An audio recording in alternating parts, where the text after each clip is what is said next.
The DC Building President Better Africa. wantu osauka woyamba kuno ku Malawi, the voice of reason, man of integrity, man of all seasons. Sitimangolubwalubwa ayi tikamalankhula ndiye kuti pali ma real issues amene akuachita affect a Malawi, ndipo ndimalankhula zokhazokhazo za chilungamo.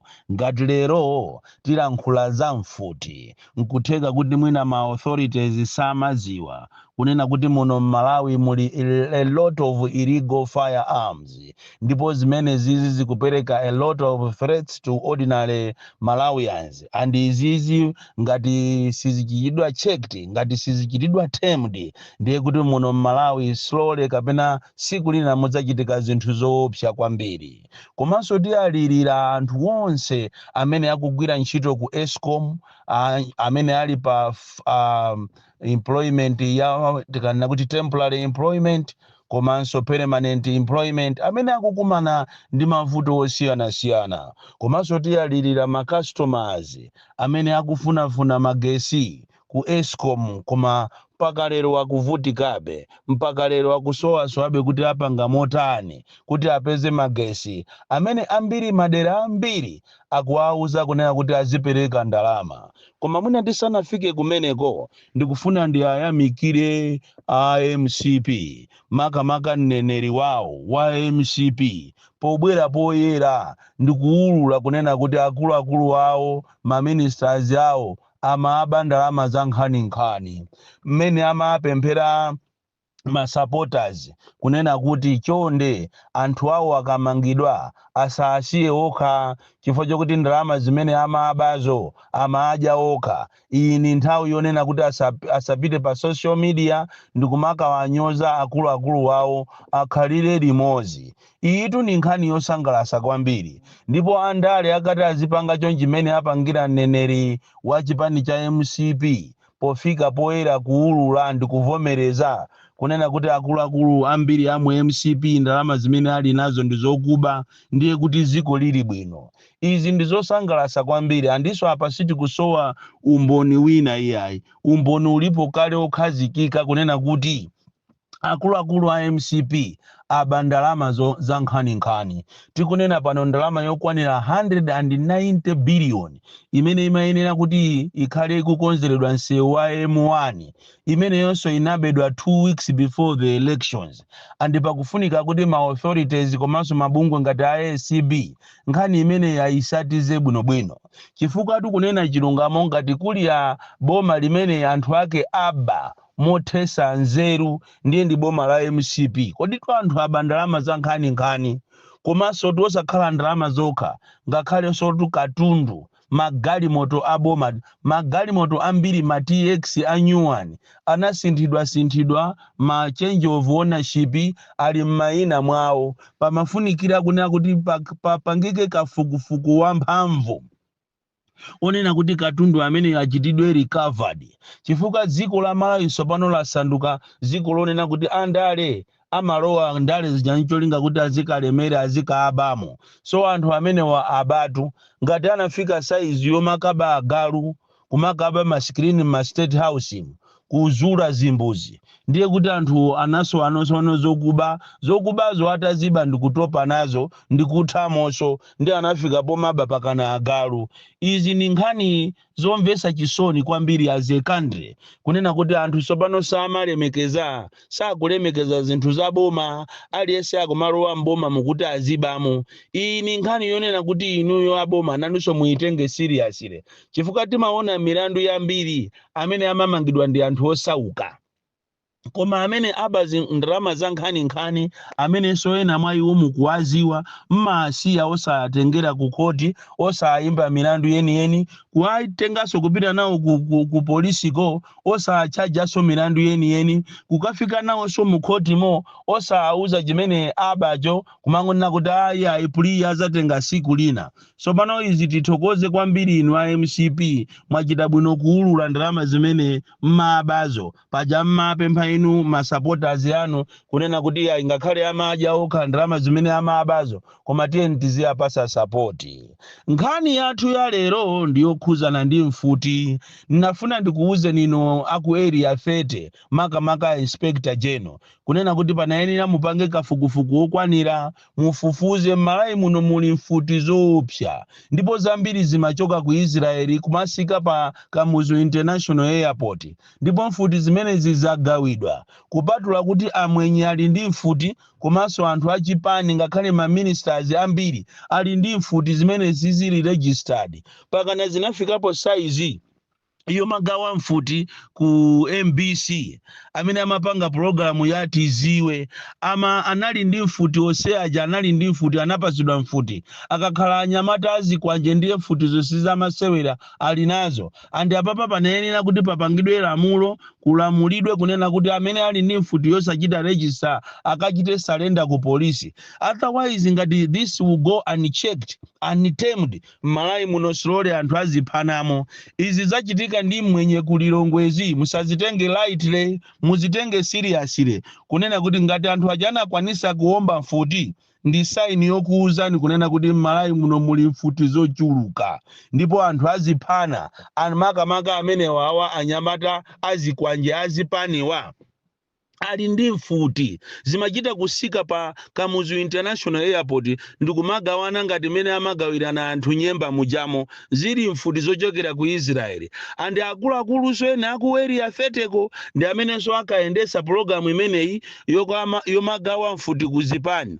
Kodi tundizombesa chisoni kuti polisi yakaleyo inasanduka ya Chipani si masanduka sinaliso polisi ya koma inasanduka yotumikira Chipani ndiye lero muziwe kuti Malawi munomo muli mfuti andi tithokoze a commissioner a Southern Region chifukwa posachita pompano masiku apitawo alanda mfuti kwa anthu ena andi tipemphe anthu amene akudziwa kuti somehow somewhere abale awo anaomberedwapo ndi amwenye apite ku polisi akachite report amene ali ndi umboni faja amwenye ena amatakamona munthu wabwera ku nyumba kwawo akuba batire amatenga mfuti ndikumuombera mumpingu mutu mwaphedwa anthu muchigumula mumaphedwa anthu ena kungwaona akuyenda pafupi ndi mpanda wawo akumatenga mfuti ndikumaombera andi tisangoyang'anaso mbali yokhayi ya mwenye iya komanso kuli Amalawi ena ankhanza makamaka nyengo inoyo ya chimanga enaso akumapha anzawo. Tinayenera kunena kuti Amalawi tidziwe kunena kuti lamulo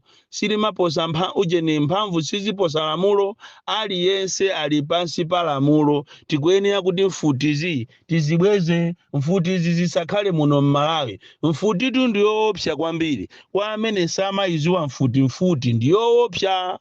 Nkhani ina yachiwiri imene tikufuna tilankhule mamawa uno ndi mavuto amene akukumana nawo anthu ogwira ntchito ku Eskom makamaka ntchito za temporary amene analembedwa 2017 2015, 2020, 2023 a temporary amenenso agwira ntchito yooneka kwambiri ya leba makamaka malebala amene wakukumana ndi ma challenges kudabwa kuti agwacho salero ntchito osapasa notice osapasa ndalama zawo anthu okuti anapanga training akuoneka kuti Eskom ali ndi program yomafuna kuchosa anthu onse amene anapereka ma certificate a JC makamaka kumbali yale malebalawa akufuna anthu amene ali ndi MSc certificate. Koma chodabwisa nchonena kuti pali anthu ena amene so ali a permanent komanso ali ndi even certificate ya 8. Why kuwachosa anthu ntchito maloma kuti mukanawuza kuti akachite upgrade andi anthu ena amene akubwera kuti muzawalembe ntchito ndi anthu soonena kuti akufunikaso kuti mwapase training. Kodi ndalama zake muono ngazingati maloma kuti mukanachita upgrade omwewo amene agwira ntchito kale mwapasa training akhala zaka zambiri akugwira ntchito lero mukufuna muachose ma offices ma district ambiri anthu akudandaula ogwira ntchito za lebala zaku Eskom even alonda amene. Kodi munthu wagwira ntchito zaka 5 wagwira ntchito zaka 10 wagwira ntchito zaka 7 mukangomuchosa ntchito konena kuti iweyo unali pa temporary? Kodi malamulo a temporary ndi chani? Temporary yetu imatanthauza kuti munthu akuyenera kugwira ntchito 6 months koma kunoko kumalawi kunoko tikupanga koza chibwana kwambiri. Anthu amene agwira ntchito zambirimbiri zaka zambiri mukufuna muachose, mukufuna musiyemu azibale anu. Enaso a temporary a permanent ali momo mu Escom mumo, koma simukufuna kuachosa, mukufuna mwaike mwa abale anu. Izi ndizomvesa chisoni kwambiri kunena kuti sitikutha kuganizirana tokha ngati Amalawi. Amalawi titikupwetekana tokha. Kodi anthu amene wawa akasiya ntchito, amene wawa mukaachosa ntchito, akakhala kuti azikapanga chani? Anthu amene wali ndi ana ndi mabanja akufuna kulipirira ana awo sukulu, lero mukufuna muchose ntchito anthu onse amene amagwira ntchito za temporary ku Escom. Muziwe kuti imene ndi recipe for disaster. Mukaona matransformer akubedwa, mukaona mawaya akubedwa, mapolo akuonongeka, muziwe kuti ndi anthu omwe aja mwachosa ntchito aja azochita komanso ali ndi experience yoyendesa za magesi, zosatira zake ingaluze ndi company ya Escom. Anthu ene amene tikufuna kuhalirira lero ndi ma customers amene akufunafuna magesi. Ena anachita apply magesi 5 years ago, ena 10 years ago, ena 4 years ago, koma kuti magesi abwere imakhala a tall order.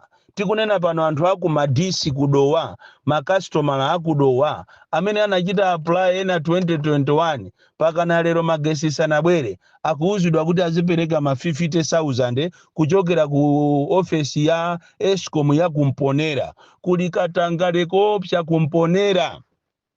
Akulu wa Escom Kumponera akumagwirizana ndi amene akupanga za magesi ku madisi ndikumauza anthu kunena kuti tiyeni muzipereka ma 50,000 kuti tibwereriza kumangirire ni mawaya.